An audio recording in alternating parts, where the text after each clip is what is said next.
Duke can't help but think about the mysterious charm of Tibet, especially when he's drawn to its unique plants like cordyceps. This fascination really amps up the thrill of his adventure. As soon as Duke steps foot in Lhasa, he immediately feels the effects of the high altitude, reminding him of the struggles many travelers face.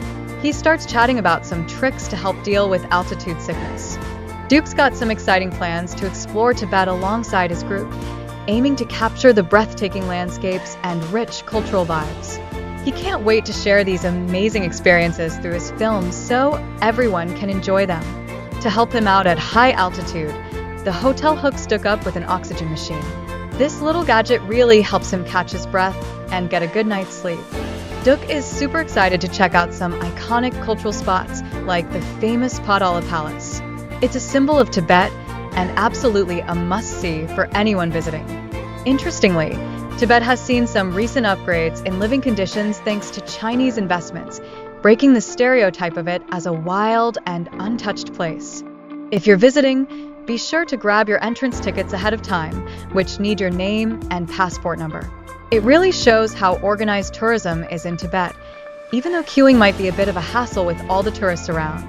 The Potala Palace, originally built way back in 637 and expanded in the 17th century, was the winter home of the Dalai Lama. Its rich history keeps drawing in tourists from all over. Inside, the palace is packed with stunning Buddhist relics, including the mausoleums of Dalai Lamas and countless statues. It beautifully showcases the vibrant tapestry of Tibetan culture and religion. Definitely a must-see. Fun fact: the Potala Palace took 45 years to complete after the initial construction. It's a gorgeous blend of architectural styles, reflecting the cultural influences throughout Tibetan history, and has truly become a symbol of Tibetan Buddhism. While photos aren't allowed inside, the Potala Palace remains a key pilgrimage spot, pulling in visitors keen on its spiritual and historical significance. This no-photo rule really adds to the sacred vibe. Duke's adventure also takes him to some high-altitude areas, where he feels the real challenges of altitude sickness. He emphasizes how crucial it is to acclimatize when tackling Tibet's mountainous landscape. This really brings a whole new physical aspect to the travel experience. As Duke dives into exploring St. Ho Nam, he discovers its unique geography, including the second largest lake in China and its stunning elevation. This place is known for its breathtaking natural beauty. The Tibetan monastery, established in 1447 by the first Dalai Lama, stands as a significant cultural site. It's a central hub for Tibetan Buddhism and is home to many monks. Next, Duke heads towards the Bin Shuyan Snow Mountain, where travelers are treated to awe-inspiring snowy peaks and fresh natural spring water. This area is all about those stunning views and unforgettable experiences. Visitors are often captivated by the lake's unique jade green water, which is simply mesmerizing. Its pristine condition makes it a major hotspot for tourists in the region. A big part of Tibetan culture is the tradition of not eating fish from this sacred lake. This custom reflects their beliefs about death and burial practices, adding an interesting layer to their cultural identity. If you're planning a visit to the lake, keep in mind the high altitude and strong sunlight. It's super important to take proper precautions like wearing sunglasses and slapping on some sunscreen to stay safe and healthy. Duke opens up about his experiences in Tibet, sharing tales of dealing with altitude and capturing stunning moments on camera. His reflections really highlight the unique challenges of traveling in this extraordinary region.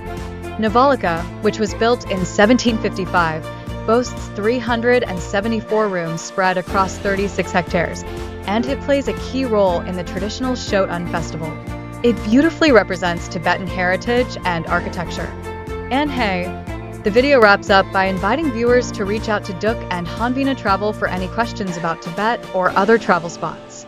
It's a great way to build a connection for further exploration. When you visit Dai Chiu Pagoda, it's hard not to be amazed by the grand performances that unfold there. These shows, which have been entertaining audiences for more than a decade, really showcase the rich cultural heritage tied to Princess Van Ton.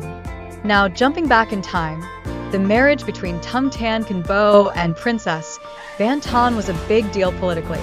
It not only strengthened the relationship between the Pho Kingdom and the Tang Dynasty, but also highlights how royal marriages were often used to smooth out diplomatic wrinkles. Speaking of journeys, Princess Van Tan's trek to Tibet was anything but easy. It took her a whole month, navigating tough terrains that tested her resolve. This journey really underscores the sacrifices made during that time for political alliances.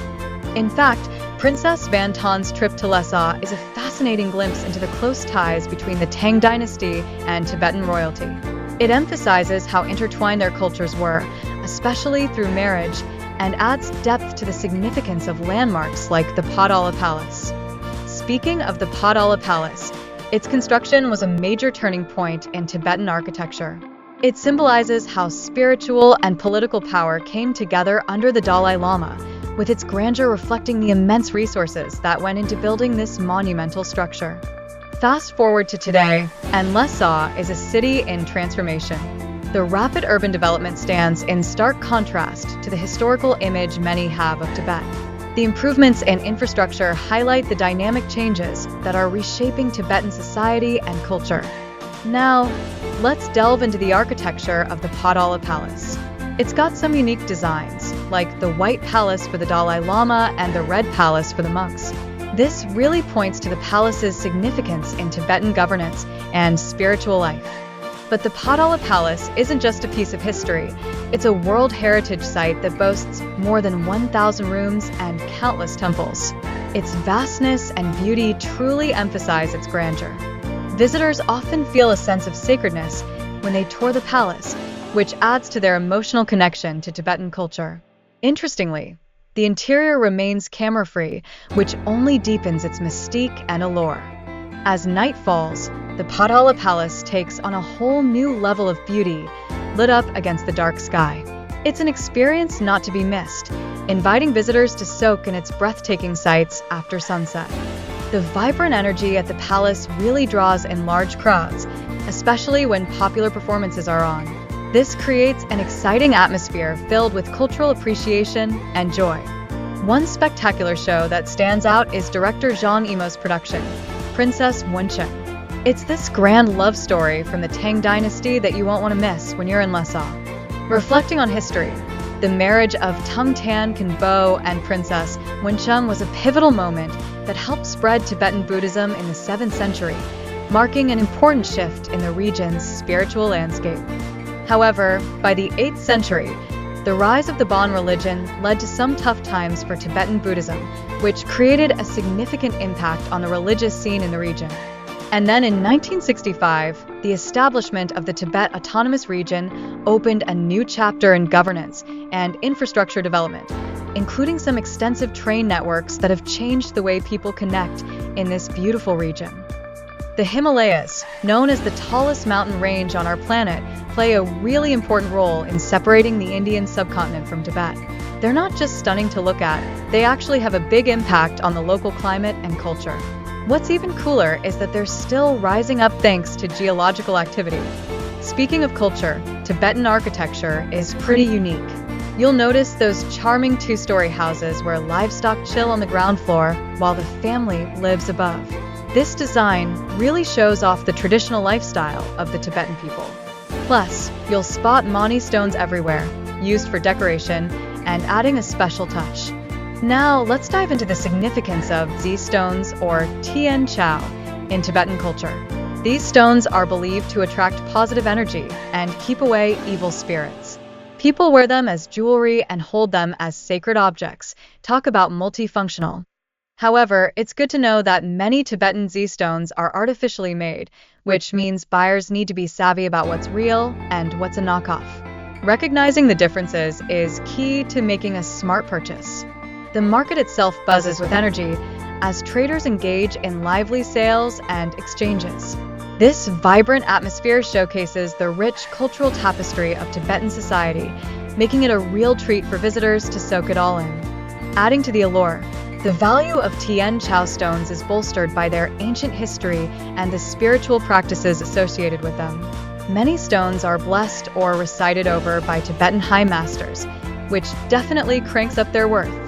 When it comes to health, The local medicinal plants are a big deal in Tibetan culture. They're believed to boost health and are popular among both locals and tourists alike. And hey, the prices are generally much lower than in China, so that's a nice bonus. Now, a truly fascinating aspect of Tibetan culture is their burial practices. They use vultures for rituals, seeing these birds as sacred.